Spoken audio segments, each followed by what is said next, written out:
Welcome to the InsideCarolina.com podcast. It is the day after, therefore the day after podcast. Wake Forest edition, sponsored by Johnny T-Shirt, JohnnyT-Shirt.com. With the day after comes the usual crowd of the bespectacled Jason Staples. Oh, we're all three wearing glasses today. I need mine to be able to see my computer. Jason's probably got his fashionable readers on. Buck Sanders is like in my boat. Carolina 58-55 over Wake Forest in a wild one in Kenan Stadium. I will say that it was one of the more fun games to be at in Kenan Stadium, a lot colder than it was last week in South Bend, it seemed like. But Buck, Mac Brown said at halftime, I did go back and look, he said this one's going to be 59-53. He was almost right. What a wild one that Carolina comes out on top. Absolutely. And a lot of times we'll start out at some point during this show, we'll say we've seen this movie before. Well, we saw the exact same movie pretty much as we saw last year in Kenan Stadium. What was it? 59-53 last year or something along those lines. I think it was one of those games that you can expect. It came out a little bit. A couple of things were different about this game than I expected them to be. I didn't expect Josh Downs to get shut down the way he was in this game. They held him to only 4 catches. I think he had 8 targets and 4 catches. I didn't really expect North Carolina to come up with 2 really nice interceptions. Really good. It wasn't just, well, Sam Hartman is not going to throw a wounded duck out there or just a bad ball. I mean, there was good plays made on those balls to come down with those interceptions. And the second one really, really made a difference. So there's a couple of things there. And Wake Forest never loses a turnover battle. They haven't this year. That's why they're 8th or we're 10th in the nation. So a little bit different in some ways, but the top line numbers were the same in this one. Jason, I was going to lead with that. I was going to say, if you knew Josh Downs had, what did he end up with? 35 yards, 4 catches for 35 yards on it. One stat says 10 targets. I'd have thought Carolina got whipped, but it goes to show the evolution of Carolina's offense to be able to deal with that. Your overall thoughts on what we saw Saturday? Well, if you'd have told me that, I don't think it would have necessarily impacted my thoughts on what would have happened in the game, because I thought, and we talked about this on the game plan podcast, I thought that the key to this game was going to be Ty Chandler in the running game. And I would have wanted to know, okay, well, what did Chandler look like? Because I figure if a team's going to focus on taking Josh Downs away, he looked really good. Yeah. If Josh Downs is going to be four catches for 35 yards, that to me, knowing how good a player he is communicating that the defense did what they could to take him away.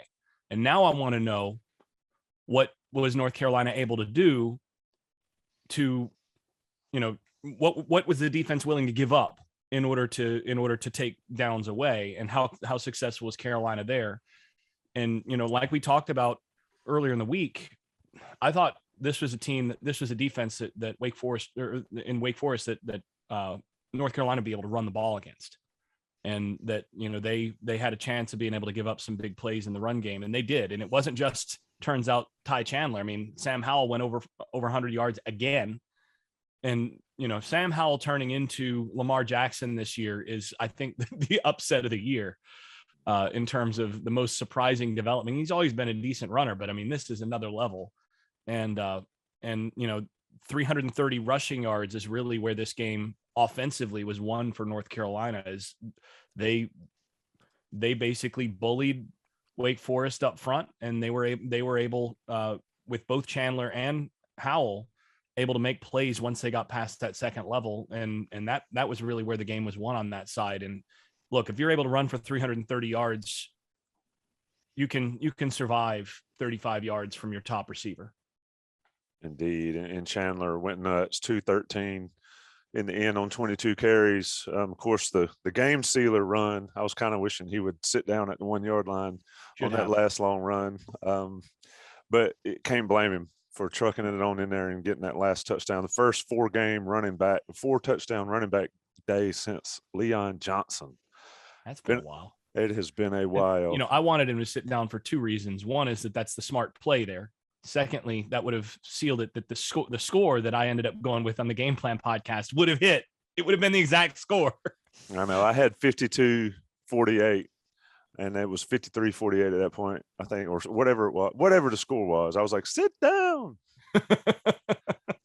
Buck, we got to talk about the defense too, and I think we'll lead this show with the defense. We'll get back to the offense and Sam Howell, but we said, I think Joey said 2 or 3 stops and a turnover or 2 could win the game.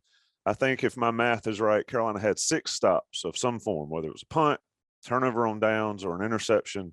Wake Forest had 5. Some late night Pac-10 SWAC football there, but Carolina got the stops they needed, especially in the second half of the second half. So second half of the third quarter, I think in the last 22 minutes of gameplay, Carolina outscored Wake 31-10. What flipped? Yeah, it's hard to say, Tommy.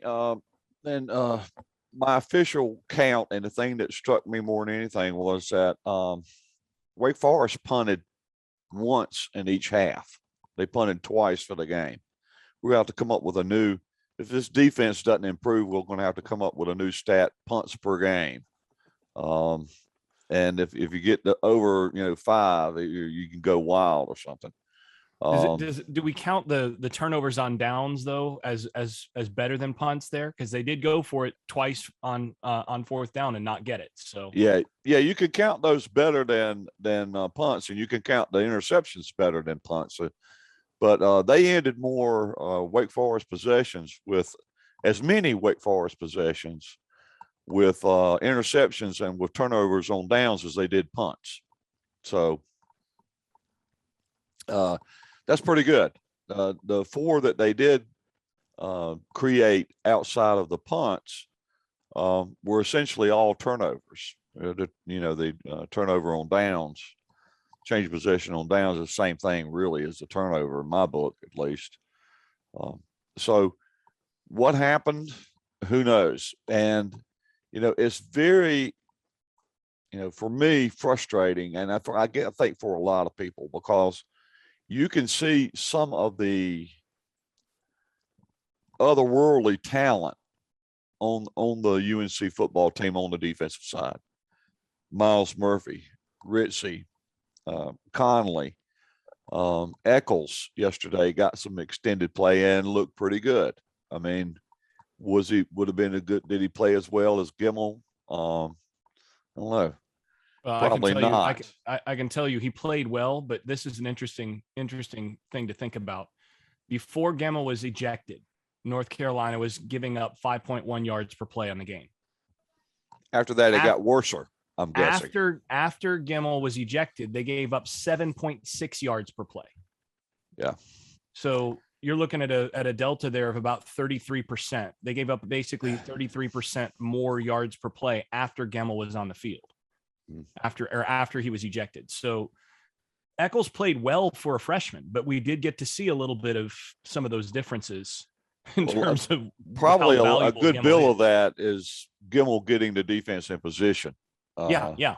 You got to see the value of Gimmel on this defense. I think real up close and personal there. But in any event, you can see their talent. I mean, and that's what's so frustrating for people is that you can see they got some guys over there that are physical freaks.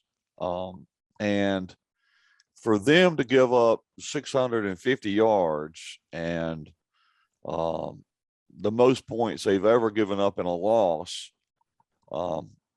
it's very frustrating to see.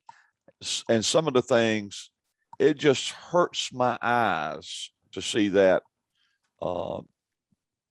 camera shot of them getting ready for that 3rd and 1 call. They're all about 5 yards off the line of scrimmage, looking to the sideline, trying to get instruction about what to do next. And Wake Forest is about to snap the ball on a 3rd and 1. I mean, he can walk to 3rd and 1. So those kinds of things are extremely frustrating. Bottom line, however, is they did enough to create a window of opportunity for the offense to win the game. And that was enough. Move on and, go to the next game, which is going to be hard enough to do. So that's where I'm at with that. That's my next over under. We had some in the pregame and some on the game plan podcast. It's going to be stops per game over under for the defense. We'll start talking there you about go. that. And, to the point you made there, and Jason, I want to ask you about this. Carolina's outscored Wake, I believe it's 67-18 in the fourth quarter the past 3 years. How much of that is any adjustments that they're making on the defensive side versus Carolina's talent level that Buck just talked about, talent and size, they're physically superior to Wake Forest. Don't mistake me saying they're better than Wake Forest. They're physically superior than Wake Forest. How much of that is what's leading to these fourth quarters for Carolina versus Bateman and his staff doing something differently that makes the difference? I'm just curious because I think it's some of both, but I don't think you can discount the fact that Carolina has just physically dominated Wake late in games, and that speaks to a lot of variables that are not necessarily on the X's and O's, I think. Yeah, I think there's really 3 factors. There's a third factor that's really important when you face a team like Wake Forest that does some things a little different, and they have kind of a funky approach that you have to prep differently for them, for their offense. I mean, they don't run a traditional offense. You've got to get used to what they do. And I think that's the other factor is it's a situation where the guys that are on the defense start to kind of figure out like, oh, okay, we've seen that before, and you can just react.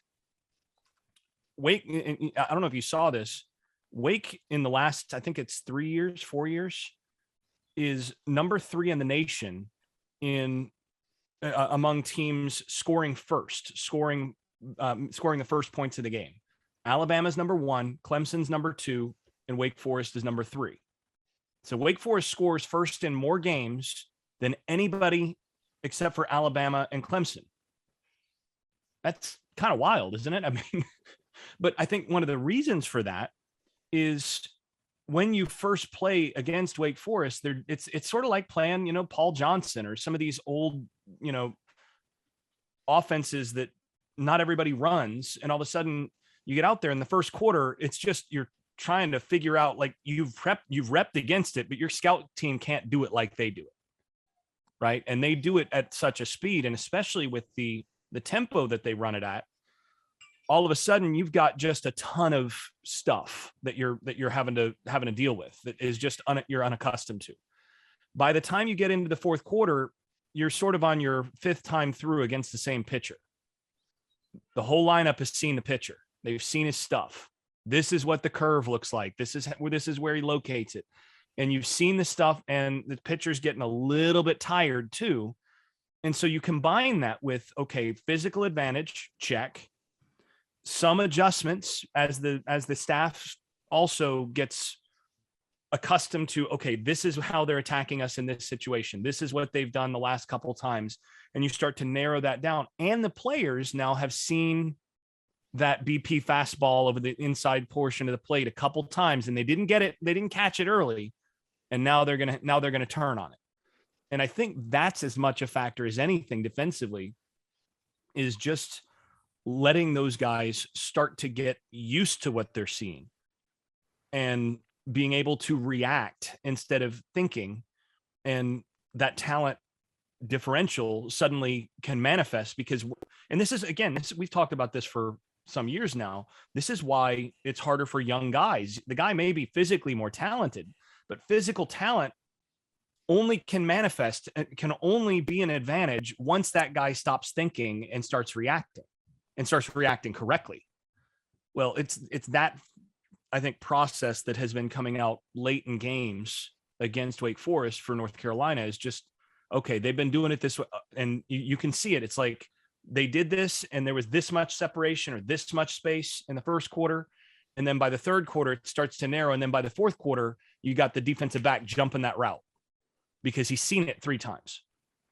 And he feels he's just intuitively he's there. And so I think that's a big factor as well. So it's sort of a combination of the 3, but I actually think that the element of just getting used to seeing what Wake Forest is putting out there might be the biggest one there. It's a great point. It is a great point. Can I add tack on to this? What Jason's saying? I think another factor we ought to look at is North Carolina just seems to play better when urgency is required. Even in this game, Jason turned me on to a different stat provider, and they break out your success rate on standard downs and whatever. And even in this game, North Carolina did much better in the later downs of a series than they do in the earlier ones. They do better on third down than they do on first down for whatever reason. And I think we'll have to let Greg this summer, if Howell turns pro, which he absolutely will, we'll have put Greg Barnes on looking at how Greg Howell did in the fourth quarter of every game he played. Like last year, he was incredible. And his first year, he was incredible once you got to the fourth quarter. The very first game he ever played against South Carolina, he had 2 or 3 touchdowns in the fourth quarter. Was it 2 or 3, Tommy, in South Carolina? I think it was 2. They may have scored 1 right before the fourth quarter and then 2 in the fourth quarter.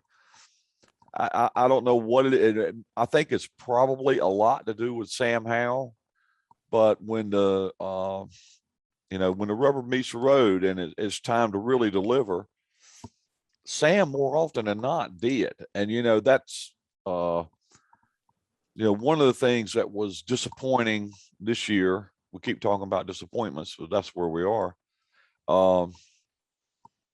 In the Georgia Tech and Florida State games, you kept waiting for Sam to catch fire.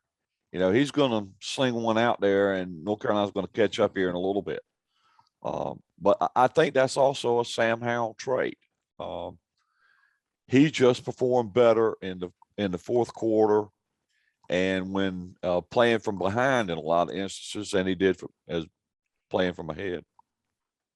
It's fascinating. I mean, you mentioned Florida State or Georgia Tech and Florida State. I did the same thing sitting in Blacksburg, game 1, waiting for him to just start going off against the Hokies, and it never happened. I think that, and he hadn't thrown a fourth quarter interception his career until that game. But, Jason, I'm going to stay on Carolina's defense a little bit. Looking here, Bateman was in the box as opposed to down on the field. Max said that's something they talked about. I can see for the YouTube people that you don't think it's relevant, but I want you to explain why it's not relevant. But also explain why we have the photographic proof of them not being ready at the snap. On several occasions, Greg Barnes highlighted one of them. Yes, they did what they had to do to win. Yes, they got stops when they had to in the third and fourth quarter or the fourth quarter. But it's still the same stuff, and they still gave up 55 and 600 plus yards. What is continuing to be the issue? I want to say it was because Gimmel wasn't out there, but they've been doing that when Gimmel's out there. What'd you see on those situations where they just were not ready for the snap of the ball against Wake Forest? Well, I mean, that's to me, that is a consequence of a team that goes very, very fast. And I mean, when Wake goes high tempo, they go as fast as any team in the country. And when you got a team that's snapping it with say 28 seconds on the play clock left, you're going to get times where the defense isn't fully set. I mean, I've watched probably more Wake Forest football than I probably should have this year. And that is something that you're going to see in every Wake Forest game from every defense. And any team that's going to go high tempo at different points, they're going to get that every so often. I mean, that's the design of going high tempo. When you go warp, that's what you're trying to get. So to some extent, that's just a factor of this era of hurry up stuff, that inevitably that's going to happen a few plays, and you have to be able to handle it. We have talked in the past, and I still think that this is something that Carolina doesn't do as well. I think this, so, that's it happens to everybody kind of thing. On the flip side, this is where I think Carolina could fix some of this a little bit better, in the sense that they need to be able to recognize that a team is going into warp mode a little bit more quickly and have a default call for that kind of approach, right? So again, going back to Mickey Andrews back at Florida State in the late 90s, early 2000s, our defense in Tallahassee had a rule: if we don't get the call in, or if you can't see the call, you're playing jet robber. That's the call. We've had this discussion earlier in the season. I remember you talking about it. Yeah. If we don't get a call in, if you don't know the call, if the team hurries up fast enough that there's no possibility of getting the call, you're playing jet robber. And there's a degree to which I think Carolina needs to be able to recognize, they're running up to the line of scrimmage, and basically the defensive staff needs to have a warp call themselves. And I don't know how they're exactly trying to do it in terms of signaling in for that case. It seems to me that what they're trying to do is still signal the standard defensive play. When a team goes absolute warp speed, I think what they're going to have to do is just have, warp one, and then just everybody knows what that call is, and you just run the absolute base of that particular call, whether that's, match quarters, whether that's, jet robber, whether that's rip Liz, whatever. You just run that call, period. And so you get lined up. And then if the team warps to the line of scrimmage and you're in that, and then you see them do the whole run to the line of scrimmage and you're already set, and then they stop and they look to the sideline and they've gone box call, then you can change it. That to me is what I'd probably do if possible. I don't know exactly how they're handling that, but I do think that this concern is a little overblown. I mean, does it frustrate me when I see defenses not set? Yeah, but it happens to Alabama. It happens to Clemson, right? It happens to Georgia. It doesn't happen to Georgia much this year, just because nobody's gaining enough yards to get a first down to run up to the line of scrimmage in the first place. If you don't give up first downs, you don't have this problem, right? So, but it happens to everybody. I do think it has happened more frequently with North Carolina by a few percentage points than happens to some of the elite defenses. But I think some of that is a factor of being younger defensively. Some of that is, I think, signals sometimes do get in too slowly. And some of that is, just it's going to happen to everybody. And then some of it is, I think they need to have a core of one or two just base calls that is here's the default single call for the whole defense. If they're going fast, we're just going to signal this, period. And that's what you got. And there's no adjustment. You're just going to have this gap. You're going to have this gap. You're going to have this, and we're going to go with that. And you just get set. And then if they stop and they go a little slower, then we're going to audible that call. We're going to check. That to me is the only real solution for that, because it's defensive football in this era is really, really hard, because everything that offenses do is designed to get it so that you can't get your calls in. So, I mean, you got to remember, even a few years back, before they made it so that offenses had to wait after they subbed, offenses would hurry up to the line of scrimmage like Wake Forest does, and they'd sub at the same time. So And you'd you were have two or three screwed. guys running off the field. And then the defense would try to sub and they'd be caught with like 13 men on the line of scrimmage because they're trying to match the offensive subs. And so they changed that. But aside from that, it's as hard now to defend as it ever has been in the game, because you've got so much that you're dealing with on the one hand, while teams are willing to go so much faster, no huddle, and force you into situations where all of a sudden you've got to get a call in immediately. And your players have to get the check in, and your players have to get lined up and all of this against something that maybe they haven't seen. So it's hard. They're going to have to figure out a way to do it. They're going to have to figure out some solutions. And like I said, I think the best way forward is you just got to have a default call that this is your base, maybe 2 default calls, depending on what personnel you have on. So if you're in this personnel, it's this. If you're in this personnel, it's this. And then that's your default call, and go. When in doubt, play man. All right. I'm going to take a break, talk about Johnny T-shirt, johnnytshirt.com. Great friends of Inside Carolina. They are the best place to get your gear. They came out and visited the tailgate, Inside Carolina Live tailgate show out in the Bowls lot yesterday. They provide us with a lot of cool swag. They provide Inside Carolina premium subscribers with that 10% off the order you get. It's a good day to have some cold weather gear out there yesterday. I'm sure Wofford game will be the same way. And if you're going to Pittsburgh, it'll be a good time to get your Johnny T-shirt order in so they can get it to you by the time you leave. Like I said, great friends, great customer service, anything you could possibly want. Of course, basketball season is here. They've got plenty of basketball gear as well. National guys are going to pay the bills. We'll be right back. It's the day after Wake Forest edition. That's Buck, Jason. I'm Tommy, coming at you in just a second. All right, Buck. I said the good, bad, and the ugly. We've kind of muddled it a little bit, but let's get the ugly out of the way. What was the ugly for you yesterday? I know what it was, but I don't want to be that guy. And it has nothing to do with anybody wearing navy and Carolina blue. Since when have you not wanted to be that guy, Tommy? I don't want to be that guy that's going to complain about stuff that you can't control. And clearly nobody can control it, but I will leave it unsaid. But yeah, I think we're talking about the officials, the zebras here, or we're not. Absolutely. I love zebras. I love the zebras. Yeah. So I just don't like the humans wearing zebra stripes. You know, again, I get asked this question a lot about complaining about officiating. When do you do it? How do you get away with it? What's the protocol that you follow when you're talking about officiating? I try not to do it after losses. When UNC loses, I try not to, peg officiating to it too much. But it's not just this UNC game yesterday. We're not just talking about UNC versus Wake Forest yesterday.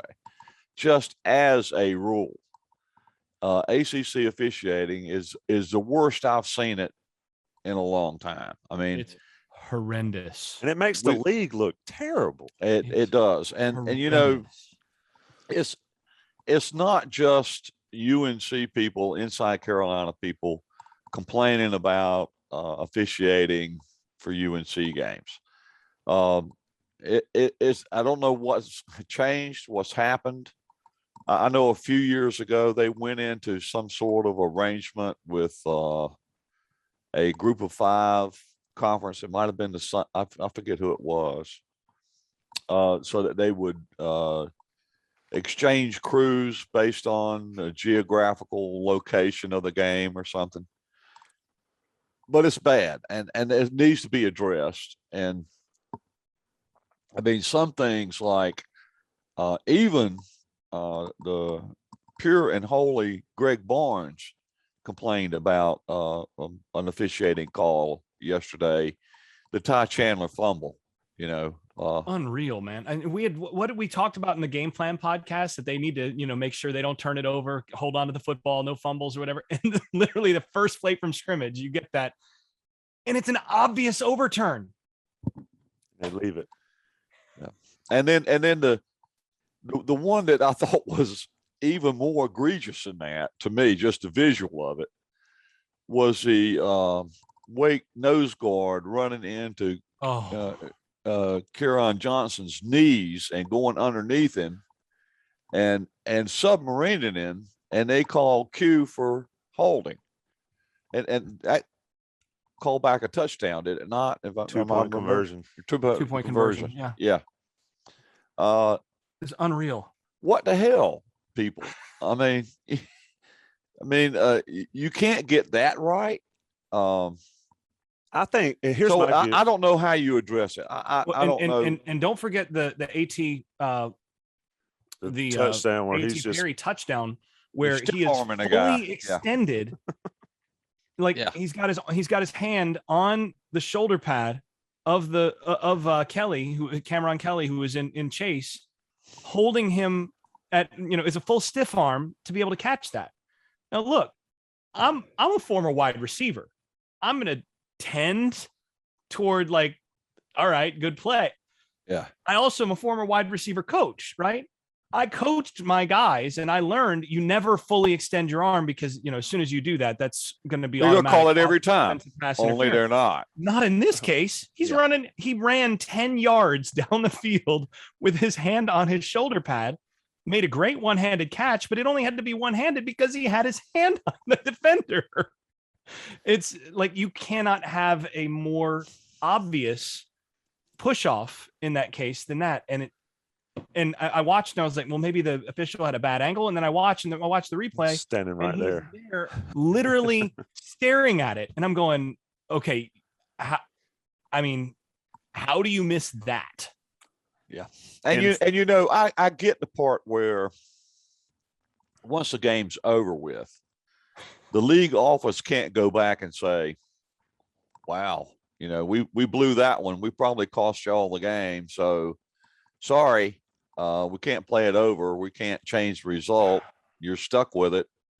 I get that part, but there's got to be some middle ground where they provide some accountability, and they have done a few times when it's been like,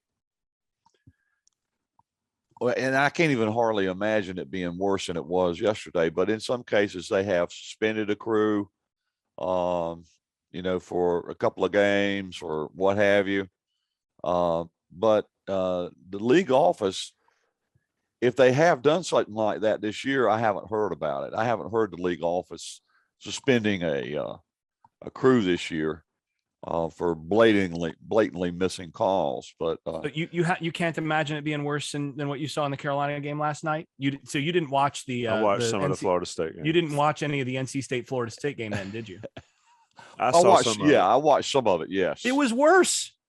Yeah, it was actually worse. You had I can think of 3 plays right off the top of my head where there were 2 pass interference plays by the same player, actually 24 on NC State, where he arrived like a full quarter second before the football got there. I mean, full contact. I saw one of those. Yeah, I mean, it's in front of 3 officials and gets called for neither, and then. Fourth quarter, and Florida State's not going to win that game either way. So, I mean, this doesn't matter. I mean, right? They're still going to lose that game given the quarterback situation that they had yesterday. But fourth quarter, their final opportunity to drive to try to tie or put themselves in position to at least have a shot. Mackenzie Milton, their quarterback, rolls out, tosses the ball forward, and takes a clear crown of the helmet to the helmet. Out of the pocket, gets just walloped literally 12 feet in front of the official who is trailing the play. Milton stays down on the field, looks for the flag, turns around to the official, and you see him go like, are you serious? And I'm thinking, okay, well, the booth will call down on that. And they let the clock run down inside 10 seconds. Just, I think they were expecting, like, obviously there's going to be a targeting call. Nope. I mean, it was exactly what you expect. And then I'm sitting there going, okay, wait, whoa. I just saw Jeremiah Gemmel get kicked out of the game. He got ejected for a targeting call where what are you supposed to do on that play? I mean, I get targeting. I get the reason for the rule that they want to make it look like they're, being like they care. That they care about player safety and all that. It's all about the optics and all that. But like the Gemmel play is not what that play was designed to stop. And yes, he could have kept his head up just a little bit better on that. But you have 2 guys who are going down to the ground and just have essentially incidental contact between helmets, and Gemmel's head is a little lower than it needed to be. He's probably 2 inches lower on the crown of his helmet than it should have been. So he gets ejected. And then you have literally the play that this was designed to, that the rule was introduced for, where you have a quarterback running out of, in a vulnerable position, throwing the football, takes the crown of the helmet to the head, and that's not called. And I looked at this and I'm going like, look, I would love to send these 2 plays to the ACC and go, so as far as consistency among your crews on basic calls, how are teams supposed to prepare for this? And the answer you would have gotten from the league office is sorry. My thing is that state targeting, that call on Mackenzie Milton's relevant because he would have been out for the first half against Wake Forest. And that's the biggest game in the conference coming next weekend. It's amazing to me. And now I will say, I talked to the head of ACC officials. By the way, NC State can thank UNC for a couple of things while they're at it. Christian Bill Smith on the sideline. I think a couple of other Wake Forest players may be missing for the NC State. It was a physical game. So, but I did talk to the head of. I did talk to the head of ACC officials probably about a decade ago. It's about 2010, something like that. And I asked him, like, what is the deal with the with the officiating in this conference? Like, why is it so consistently subpar? And he was very honest with me. I was surprised. He said, look, every time we get really talented young officials, like our best young officials get poached by the NFL immediately. We can't keep them. So essentially the problem is it's pay. That the ACC, especially given location and given, where a lot of NFL teams have their stuff, essentially the ACC has not funded their officials well enough that they can keep their quality officials consistently. And so what happens is they kind of get their third choices across the board in terms of this. And there's, some guys are just better, are going to be naturally better. They're going to see things quicker and all of that. And those guys get poached and they move outside the ACC pretty quickly. So that I thought was interesting. I mean, that's something that he said a decade ago, and that's probably true now. And this is something, I don't think it's a matter of accountability. I don't think suspending a crew actually really does anything, because look, these guys are trying to get it right. I mean, you got to remember, my dad was a Big Ten official for a number of years. So, I mean, I grew up around some of these officiating conversations, and these guys do their dang level best. I mean, they do everything they can to get things right. I mean, they're trying to get things right. That's their objective. The problem is that some of these guys aren't very good at their jobs. And so, there's no amount of accountability. It's not a matter of, now, I mean, it's possible, especially given how popular gambling is, that, maybe you do have some things. You had it in the NBA a while back and probably still do, that maybe certain things are affected there by certain guys. But overall, I think these guys, as a rule, are trying to get things right. It's just that it's a matter of more incompetence than it is a lack of accountability on that. Last week I was giving Jason a hairy eyeball, and now Tommy's giving it to you. Yeah. I just don't. You're kind of getting used to that now, aren't you? Oh, I'm plenty used to it. But the thing is, to me, my thing is, I don't think you could suck so bad without trying at some point. Oh, look, do never underestimate the human capacity for incompetence. My issue is with the reviews. Right. Well, the review, yeah, that the fact that the Chandler call wasn't overturned on review is still boggling to me. The targeting reviews, the targeting review too. Yeah. The targeting rule needs to be changed just so that you go to a 2-tier system. Okay, fine. Targeting 15 yards, guy stays in the game because clearly Gemmel was not targeting his helmet to try to hurt the guy. Okay. That's a flagrant 2. You got a flagrant 1, the guy gets ejected. Fine. I think that's the way that this should be. You fix that rule, you fix the rule, and the enforcement gets a lot easier on that. And I know they don't want to have judgment come into play, intent or whatever. It's hard to judge. Every sport, everything is always judging that. So you just got to get over it and do it. But the thing is, what the ACC needs to do if they're going to have better officiating is not about accountability or suspending crews. They're going to have to pony up money to pay officials more to get better officials to do their games. It's just as simple as that. Well, in the NFL, it's an actual profession, right? Yep, right. These guys work year round. This is all they do. This is what they do for a living. You know, at the college level, you have guys that are attorneys, dentists, you know, stockbrokers, what have you, that are out there doing it as a weekend kind of gig, and that's it, you know. So, you know, I think at some point, college football has to bite the bullet, or individual conferences do, and say, you know what, we're going to have to move to some sort of, you know, full-time, full pay, make it a profession, in order to get this right. Because, you know, sooner, well, I'm sure it's happened multiple times before now, but it's going to cost teams like millions of dollars at some point, you know, when they, you know, they all of a sudden they're playing in the ACC championship game, like arguably North Carolina years ago, or, you know, the SEC or whatever. And a bad call could cost them the game. And yeah, so, you know, they need to go to some sort of move towards some sort of full-time arrangement. I think that's the only way you cure it. And it's not like the money's not there. Exactly. I mean, if you look at the article this week in the that was on all the dead money that universities are paying coaches who aren't coaching, what is it, $250 million, or no, it was $500 million, I think, in money that over the past, what was it, past decade or whatever, that has been paid out to coaches not to coach. Like, look, you could take a fraction of that and pay officials, and you get a much better product by getting guys out there that are actually good at their job. And what the ACC really needs to do is they need to come to an agreement with the SEC and a couple of the other regional Southeastern conferences and say, look, we need to get together, have a unified system here between our conferences, and pay the officials, and then we're just going to work it this way. And at that point, you put the money toward it. You have guys who are actually good at their jobs. You pay them enough that they're going to be that they're going to be incentivized to consistently work on their craft, or they're going to be out. And I think you get a better product. But there's no way of getting a better product with the way that they're doing it. Yeah. And in fairness, Rucker was offsides. Yes. But here's my deal, and this is the last thing we're going to say about this.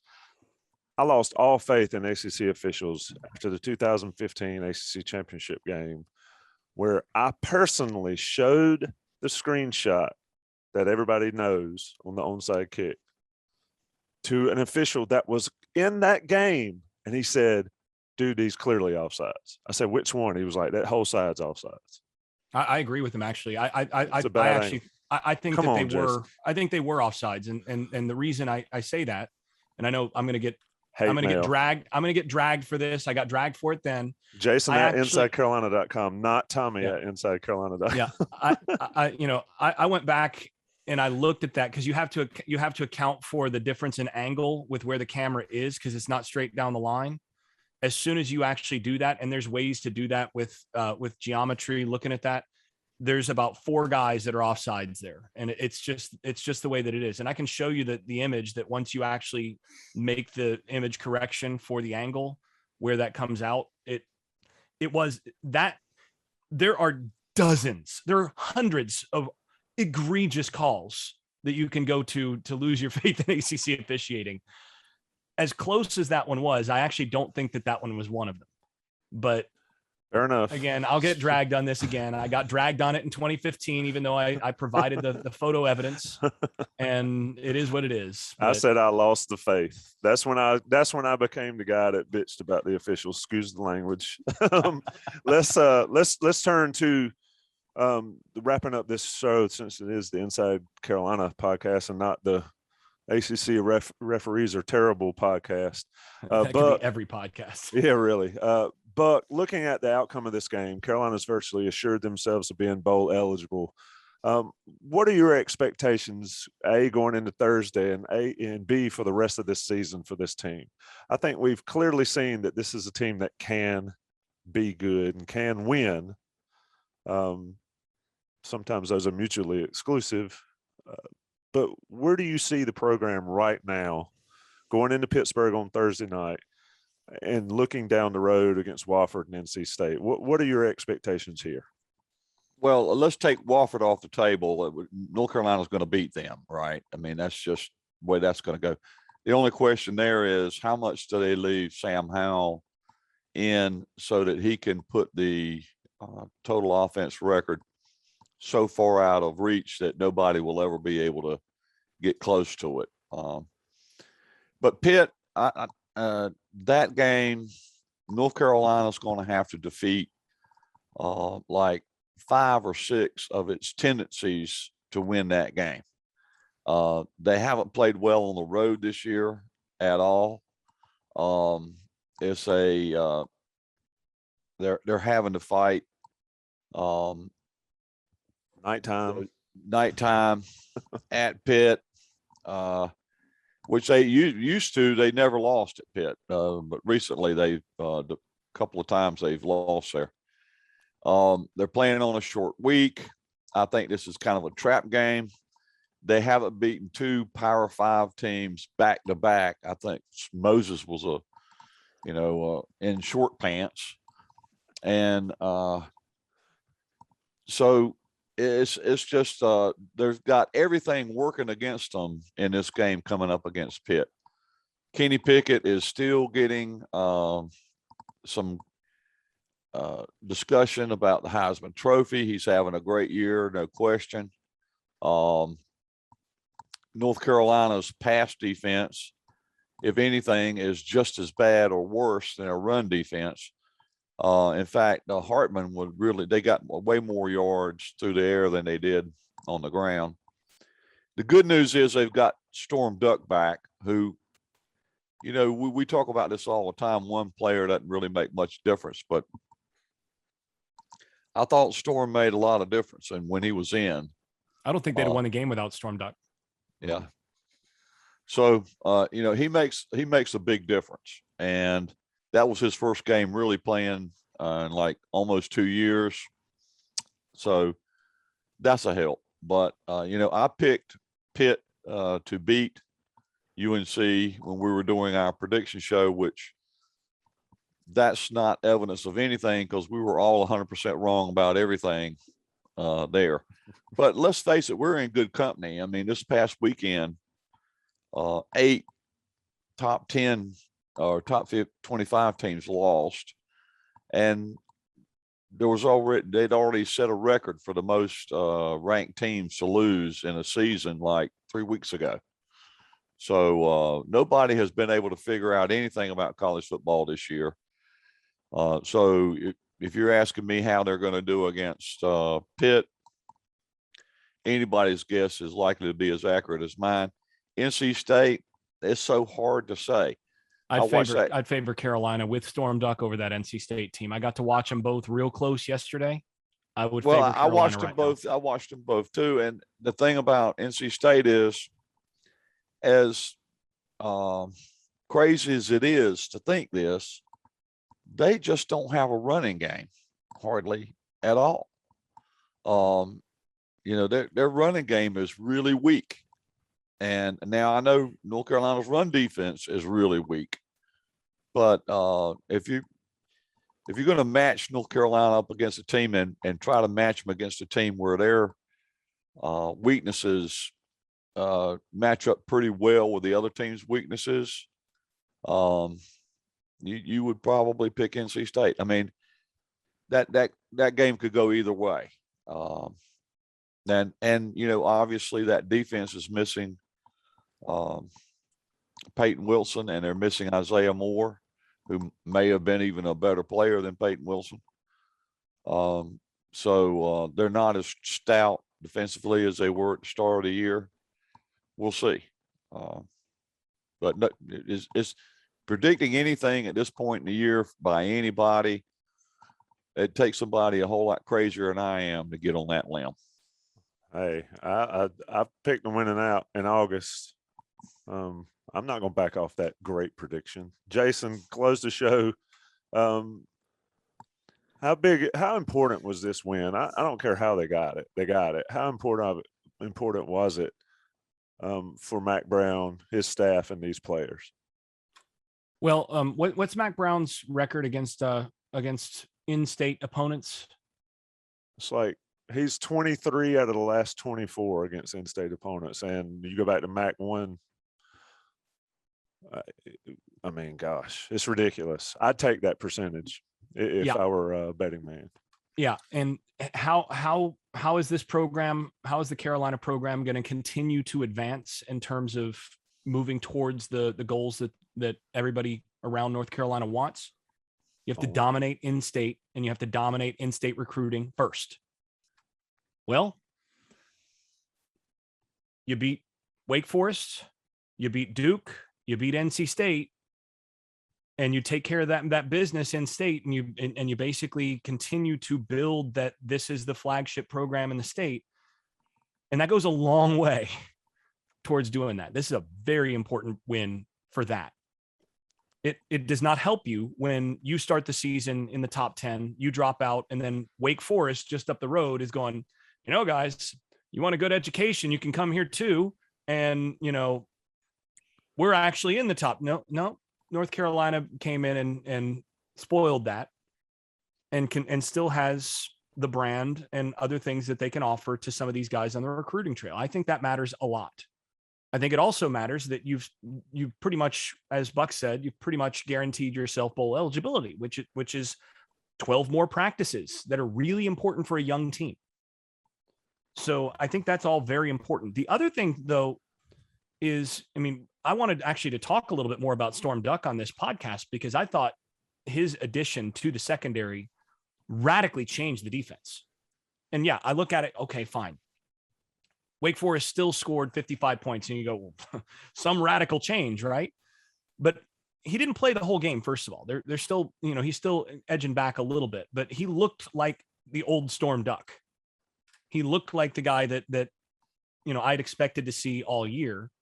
He did not look like the tentative, kind of careful to cut on that foot guy that played like 2 series against Virginia and gave up some catches. He looked like the lockdown, shutdown corner that they've expected. And if you look at that fourth quarter, how did the game end? That fourth quarter, here's the drives for Wake Forest. 3 plays, 1 yard interception. 7 plays, 47 yards, downs. 6 plays, 10 yards, turnover on downs. And then that final touchdown when basically Carolina was playing prevent and up 10. The difference there, how many times did they target Storm Duck with their, with AT, what's his name? With AT Perry, where you've got a 6'4" wide receiver that they've been able to go to in those situations all year. They were able to do it earlier in the game against Carolina. But with Storm Duck on him, 0 space, turnover on downs. And it's got such good length. That's right. It's the length. And the thing is, it's not just the length. It's the length with the footwork and the fluidity to be able to maintain great position throughout. And the strength. He got his hands on him, and the length allows you to get your hands on him. The strength allows you to actually stop his progress and to knock him off the route. And so you combine all that, and he changes what they can do in the passing defense. So I look at this and I say that the way that they looked in the fourth quarter with Storm Duck on the field at that position, it also means something moving forward as they're about to play a Pitt team that can throw the football, as they're about to play a rival in NC State that also has big receivers, that also has big receivers that they rely on to win in that jump ball scenario. And so this win doesn't just communicate to me the importance of winning an in-state game. It's that it doesn't just amount to getting bowl eligibility, even though it does that. It demonstrates proof of concept to me that with Storm Duck on the field, this defense is liable to look pretty different in the final 3 games of the season. We also saw the emergence a little bit of good Des Evans in this game. Yes, true. He didn't finish the sack on that one really good stretch he had, but Evans I was watching closely when he was on the field. He was one of the guys that I kind of circled, and I would, use my rewind button, between plays and take a look at this the way that I usually do. And that might've been the best game Evans has played in a Tar Heel jersey. And so if those guys start to actually flash the way that they need to, Carolina has every opportunity to upset Pitt. They should be favored against NC State, and they absolutely could win out and finish 8-4.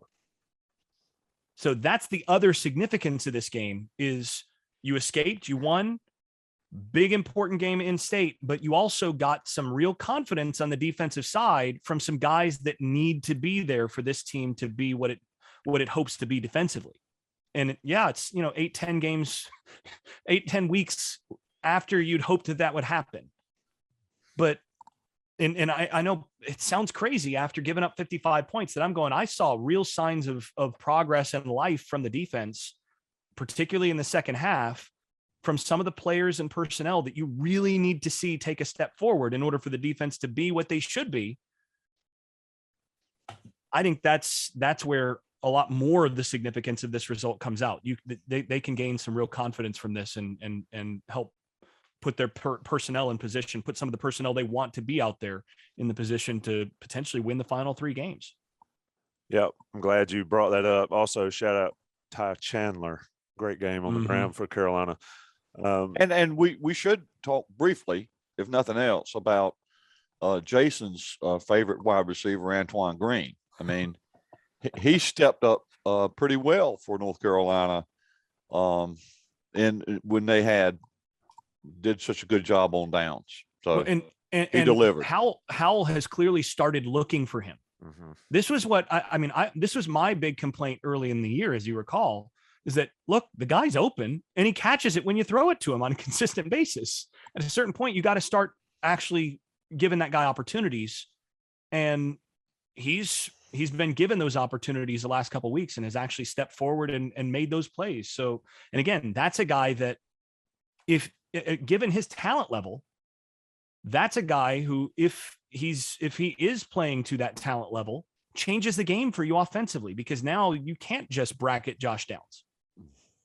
So shout out also to Justin Olson, who only had 1 catch, but that was a heck of a catch. That was a heck of a catch. There's a tweet out there. I think Lee Pace tweeted it as somebody else's photograph that I'm not quite sure.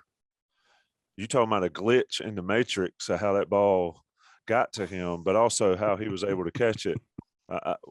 A lot of people have banged on Justin Olson a lot. That was a huge catch for Carolina in the game. I don't think they converted the touchdown though, but yeah, I mean, guys are stepping up and we're 9 games in now, and it's a little late for, I guess, for the fan base and for the folks that follow Carolina, but it's not too late for the program. And those things, they're all building blocks and they're all back. Relatively speaking, they're all back. Except for Greene. Greene's not back, is he? I guess he could be, couldn't he? Is he a super senior? No, I think he's just a regular senior. I think he could be. Yeah. Okay.